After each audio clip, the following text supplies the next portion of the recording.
Sveiki. Štai ir aš čia.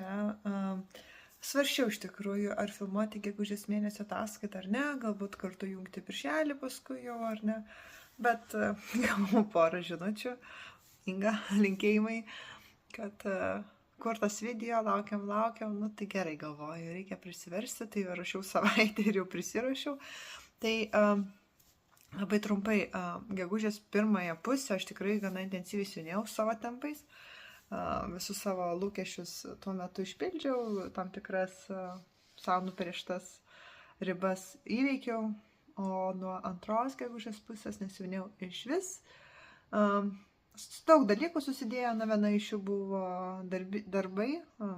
Aš turiu projektą, kurį privalau pabaigti iki birželio 1, tai tiesiog labai daug dirbau, o dirbusi grįžus namo jau nieko nebenorėdavau. Tai viena iš priežasčių.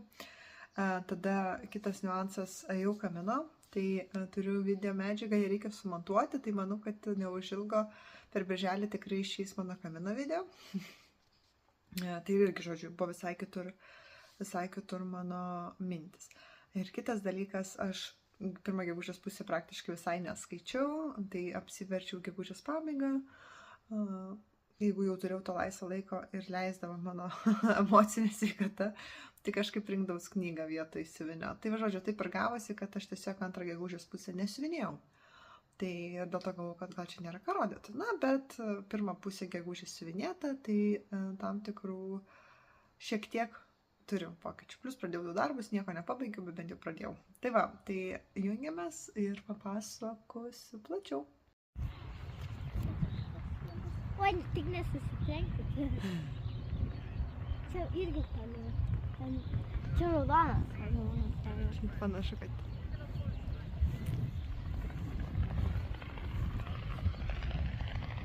Tėtis.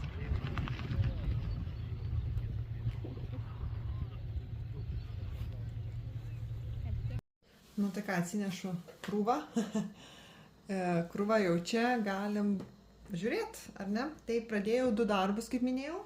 Vienas iš tų darbų buvo stiklainiukas, tai paskutinis, 4 Dimension stiklainis. Tai jisai keliavo su manim į kaminą, važiuojant autobusu siuvinėjau, paskui mes čia turėjom visokių išvykų, gimtadieniai visokie, kur tenka keliauti, tai tiesiog esu su manim kelioninis. Tai aišku, jisai daug čia nepasipildo ir aš jau nesitikiu greit pabaigti ir pavasarą turbūt nebaigsiu, bet jisai tiesiog mano mašininis, kai mes važiuojam kažkur automobiliu, autobusu, traukiniu, nesvarbu, aš jį pasiemu. Tai vat, gegužės 4. Taip, ne. Gegužės 11 aš jį pradėjau, tai vat per 3 savaitės tiek kelionių įamžinta. Tai, kaip sakau, namuose nesiuvinėju, jeigu važiuojam, pasiemu ir tiek. Tai vat, tikiuosi, kad per vasarą čia mano įspūdžiai ir visokias kelionės pildysis. Ką tik supratau, kad nepasiėmiau jokių žirklių. Gerai, turim tušinuką. Va.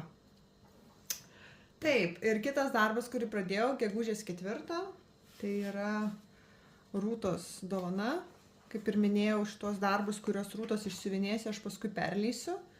Tai visokiam burtų keliais tikriausiai, ar ne, konkursais paskui tikrai perleisiu jums. Tai va, tai štai šitos grožis.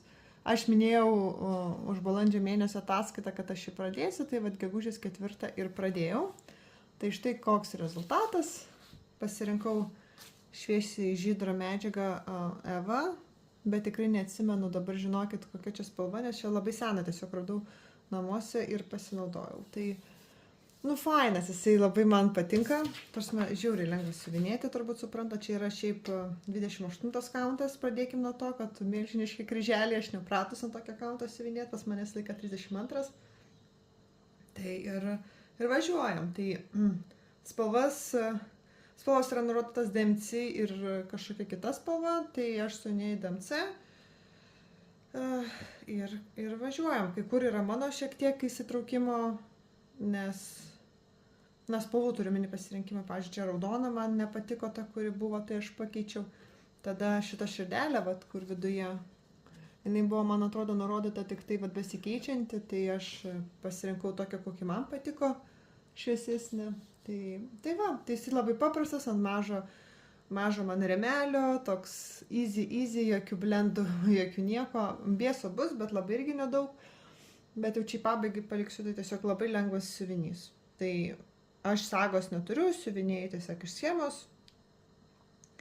Ir pabiškutį, kai turiu kelias minutės ir judinu. Nieko čia labai ypatingo, bet jis man labai fainas, labai mielas, lengvas. Tai vat, jeigu kokius kaimus važiuosim atostogauti, tai aš manau, kad jis šią vasarą su manim taip ir keliaus. Nes vietos daug neužima, paprastas siuvinėti, didelės, kaip ir minėjau, didelis kauntas, tai paprasta, lengva. Tai kodėlgi ne. Tai žodžiu, neskubu, po truputį ir labai juo mėgaujuosi. Tai va, tai tik tai 2 buvo mano pradėtukai, visi kiti darbai jums bus jau matyti anksčiau. Tai ką? Mano dimensions.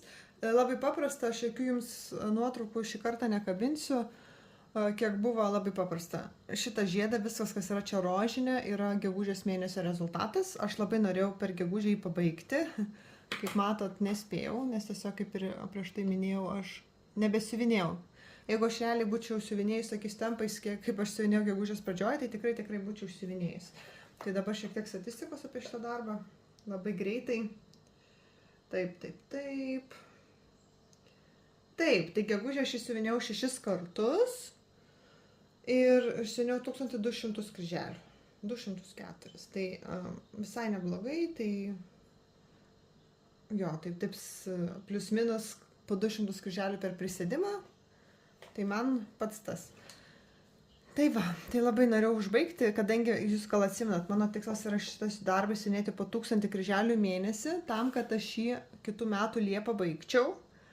Tai tokiu tikslu aš stengiuosi jį ir judinti. Tai va, padariau 1200, nes mano tiesiog tikslas buvo pabaigti šitą visą gėlę per gegužę.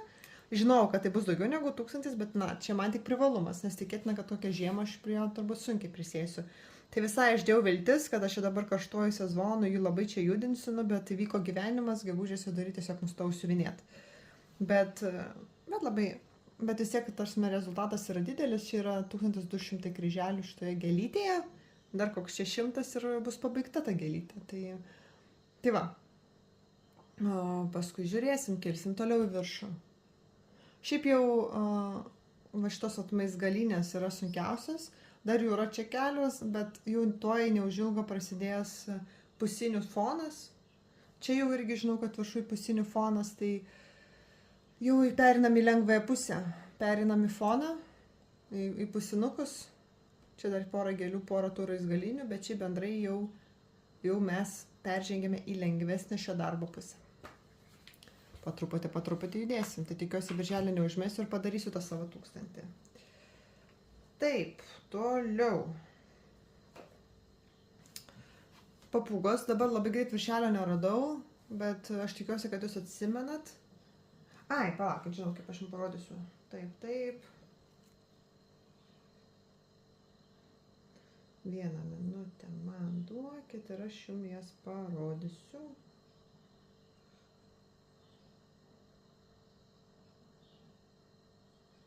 To biesą reikia užsidėti, nes dabar negražiai atrodo.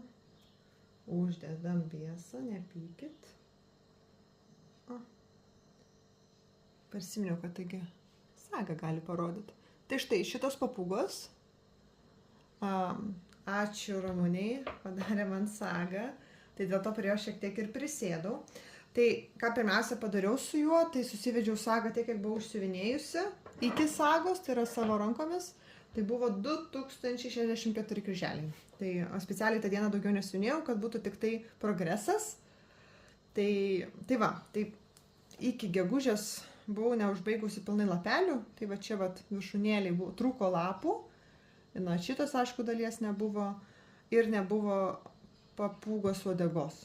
Tai reiškia, kad buvau pradėjusi šitą lapus, bet va čia buvau nepabaigus ir nebuvo bieso. Tai jau pradėjau šiek tiek biesinti. Nes jo labai daug, tai aišku, jis nepabaigtas dar, bet jau yra pradėtas. Tai žodžiu, visai nemažai, pabaigiau lapukus, čia ir uodegą, ir man tai atsėjo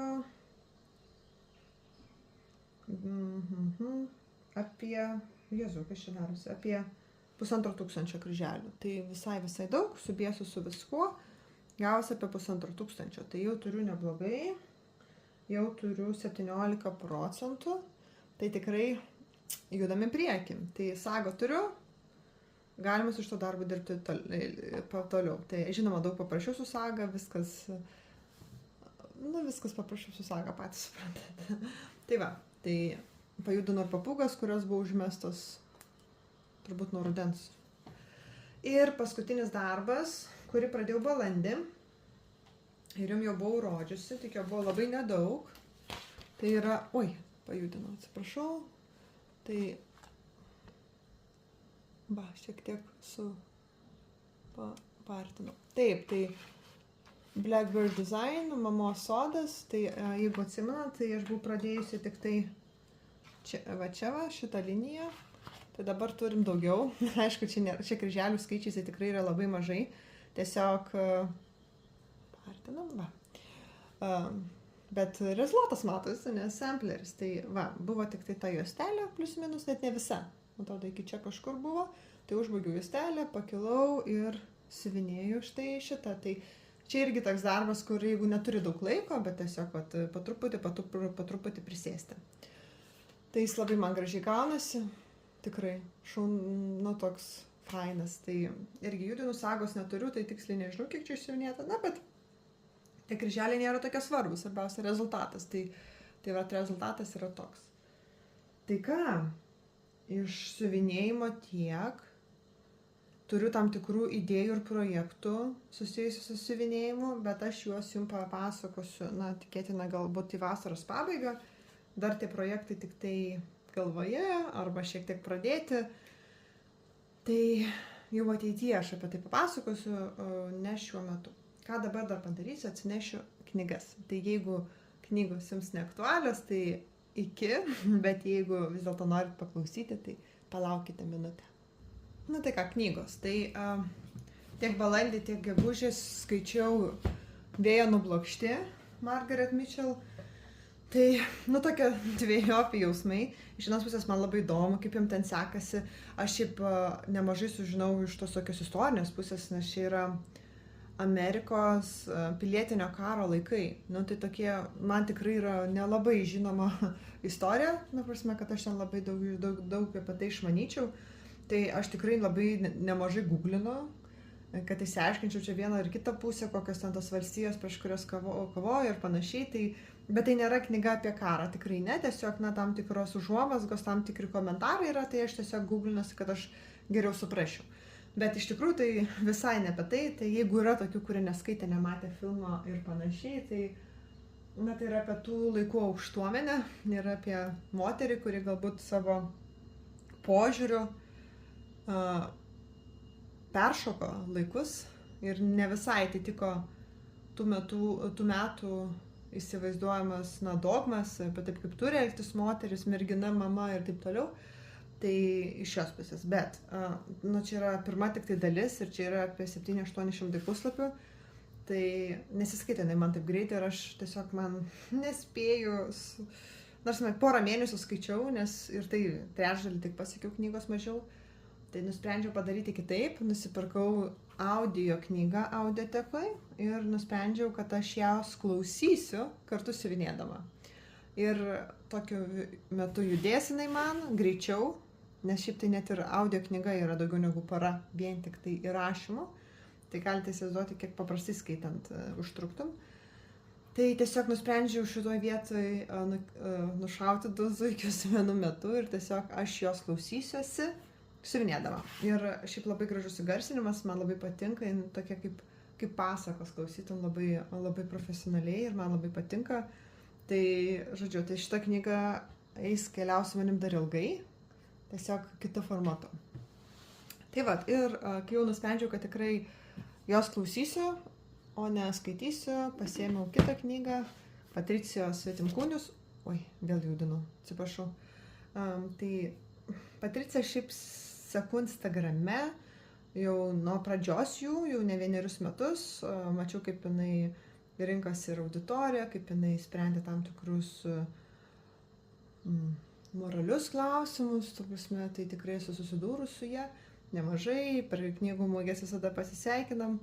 Tai turėjau su ją ir tam tikrų darbinių reikalų, kas susijęs su mūsų paramos fondu Ukrainai. Tai, žodžiu, tai buvo labai įdomu, kai tu šitą vardą pavardę susijęs su žmogum, perskaitytės knygą. Tai, taip, tai ką galiu pasakyti? Tai aš jau šiek tiek ir esu ten ir tokią apžvalgą parašęs apie tai, ką aš galvoju. Tai, yra kitokia. Kitokia savo galbūt sprendžiamomis problemomis, bet kas man labai patiko apie tas problemas kalbant, kad tai yra labai artima lietuviai, nes visas veiksmas vyksta Kaune, aš pavyzdžiui su Vilniaus, bet aš puikiai suprantu, kad tai yra panašios problemas ir patirties amžius yra panašus į mano, tai man tiesiog visa ta aplinka yra puikiai pažįstama, tai labai surezonavo iš tikrųjų tam tikros problemos, tam tikri iššūkiai, su kuriais veikėjai susiduria, tai net jeigu jūsų šeimyninė padėtis arba situacijos buvo visai kitokios, tai nereiškia, kad jūs nerastumėt savo kažko.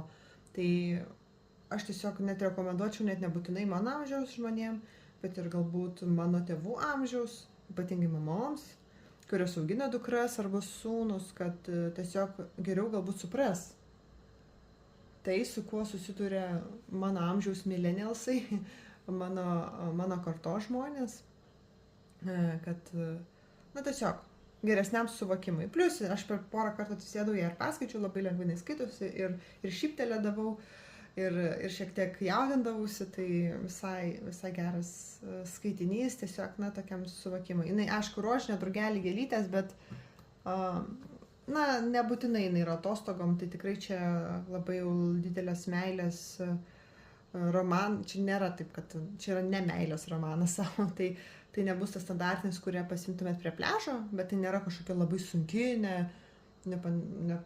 sunkiai pernešama knyga, tai tikrai taip nėra. Tiesiog apie 30-mečius, kurie užaugo Lietuvoje ir kaip jie, yra žodis angliškai dylina, bet kaip jie susitvarko su tuo bagažu, kurį atsineša iš savo tėvų namų ir kūrė savo naujus gyvenimus. Tai taip apibendrinčiau. Tai viskas. Tiek aš norėjau jums parodyti, sakiau, daug nebus, bet turėčiau neužilgo išleisti Kamino video. Tai tenais turbūt bus ir ilgiau, ir daugiau papasakosiu, tai žodžiu, nepaliksiu nežinioje. Ir tai ką, geros jums likusios dienos ir lauksiu laikų, komentarų, pasiekimų, visko, žodžiu, visko laukiu, visokių komentarų laukiu. Tai gražios dienos, iki.